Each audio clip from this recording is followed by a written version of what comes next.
Okay, so tomorrow, April 28th, 2025. Big day. Canada's heading to the polls for a federal election. That's right. And this one feels a bit different. It really does. We're not just talking about the usual political landscape.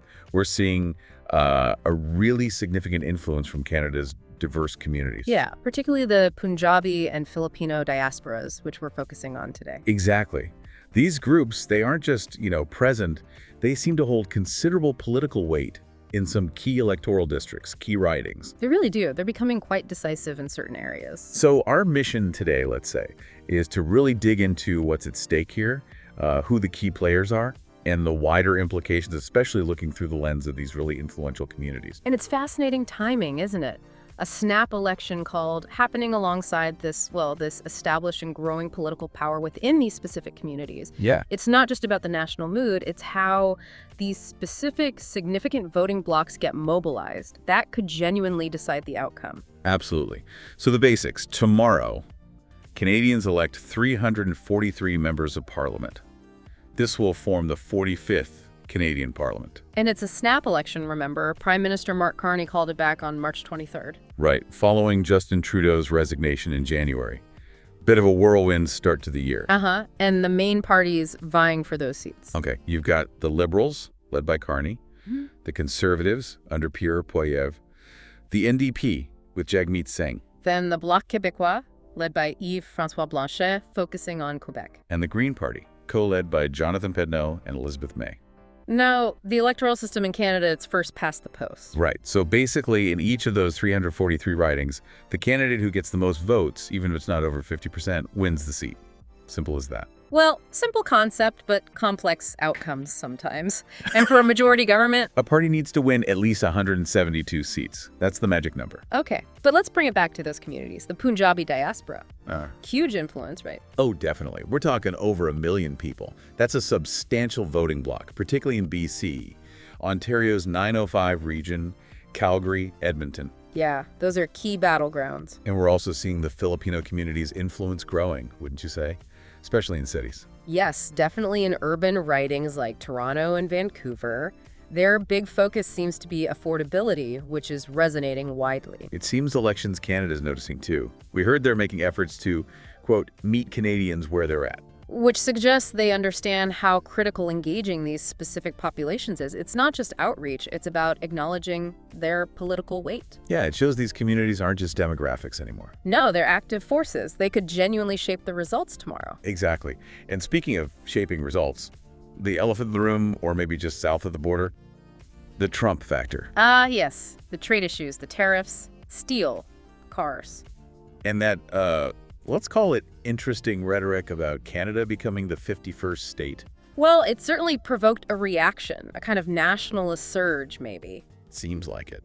Our numbers suggest mid-April CBC polls had the Liberals around 40%. Just ahead of the Conservatives, who were tracking slightly under that. And Mark Carney, the Liberal leader, he's taken a pretty firm stance against those U.S. policies. And that seems to be playing well, you mentioned, particularly within the Punjabi community. Yeah, that's what the data suggests. But the Conservatives, they're not just sitting back. No, definitely not. They're spending big, aren't they? Reportedly, yeah. Over $5.6 million on social media campaigns targeting Punjabi voters. Specifically in places like Brampton. Exactly. Brampton, where Punjabi is the top non-official language. It's a very targeted strategy. It really is. It raises questions, though, about whether these core issues, trade, sovereignty, resonate just within specific groups or more broadly. That's a good point. Is it the targeted message or the underlying issue?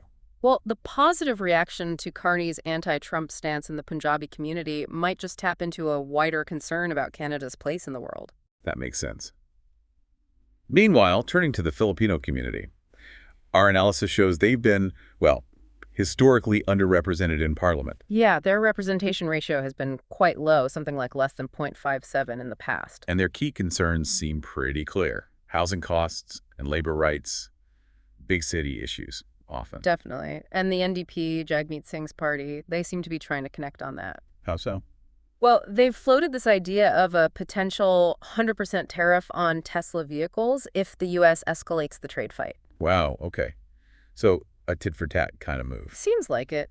The idea is probably to look tough on trade, protect Canadian jobs, maybe resonate with those labor concerns. But can they get that message out effectively? That's the challenge. Our reports suggest their ad budget is quite limited compared to the Liberals and Conservatives. So connecting with these communities on a large scale might be tough for them. It really highlights the resource gap in politics, doesn't it? Good ideas need reach. They certainly do. Okay, so let's pivot a bit and dig into the key issues and what the parties are actually offering. Affordability. It just keeps coming up. It's top of mind for almost everyone, it seems. Housing, groceries, wages. And that definitely includes Punjabi and Filipino Canadians. It cuts across demographics. Absolutely. But here's something interesting culturally. You mentioned Brampton.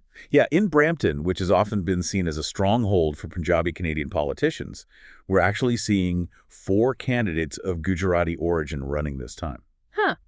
That does suggest a shift, maybe a diversification in the political representation within the South Asian community there. Could be. It's definitely something to watch. Now, platform specifics. Liberals. They're talking about things like a clean manufacturing tax credit, developing an east-west electricity grid, sort of future economy stuff. But there's a catch for some. Well, some Punjabi environmental groups have apparently raised concerns about Carney's perceived openness to pipeline projects, so a potential tension there. Okay. And the Conservatives, Poilievre's platform. They're focusing on things like removing interprovincial trade barriers, which could boost internal commerce. And looking outwards, too. Yeah, pursuing new trade deals, specifically mentioned, are the UK and Australia. Our analysis suggests that might appeal to some Punjabi business owners. Right, opening new markets. But there's also that other side, the rhetoric. Yes. Some voices within both the Punjabi and Filipino communities feel alienated by what they see as, quote, Trump-like rhetoric from the conservative side. So a potential turnoff there for some key voters. What about the NDP? Beyond the Tesla tariff idea, They're pushing for a wealth tax and significant housing reforms. which you'd think might resonate strongly with Filipino voters, especially in high-rent cities like Toronto. Potentially, yes, but there's also the projection that the NDP might lose seats, maybe around 20. Ouch. That could definitely weaken their ability to push for those community interests in Parliament, even if they win some support. It's a tough calculation for voters. Bloc Québécois, still very Quebec-focused. Pretty much. Their big thing seems to be protecting Quebec's aluminum industry, especially with the U.S. trade issues. Makes sense. And the Greens. Their focus is clearly on renewables, opposing fossil fuel subsidies. Our sources say this is getting some traction, particularly with younger Punjabi and Filipino voters, especially those active on platforms like X. So a generational element potentially at play there, too. Seems like it. And we found this quote from a Brampton voter that kind of sums up the mood for many, perhaps. I just want a leader who can stand up to Trump and fix the cost of living. Yeah, that really boils it down, doesn't it? Sovereignty and affordability, the 2 big pillars. It really does. And this complex mix of party platforms and community priorities.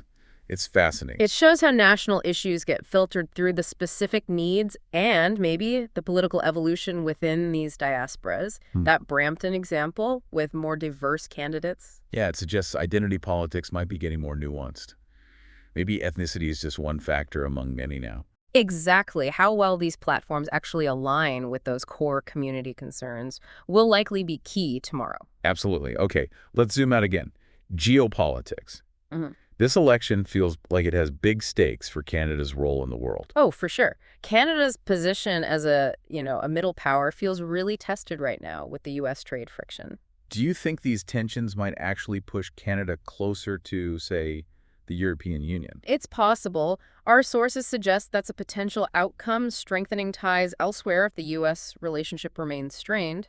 And there's an argument that Carney's leadership, given his international finance background, could actually boost Canada's global standing in this environment. That's one perspective, yes. Positioning Canada as a key player. But there's always a but, isn't there? Well, some Punjabi business leaders reportedly worry Carney's economic approach might be too similar to Trudeau's. And they feel that led to the current trade vulnerabilities. And that seems to be their concern, yes. Then you flip to Poilievre. His Canada-first approach. Which, while potentially appealing domestically to some, raises concerns internationally about potential isolation. And that's tricky, because many in the Punjabi and Filipino communities are actively pushing for stronger international ties, aren't they? Exactly. To protect things like remittances, family connections, immigration pathways. Isolation doesn't really serve those interests. Then there's the issue of foreign interference that's been bubbling up. A serious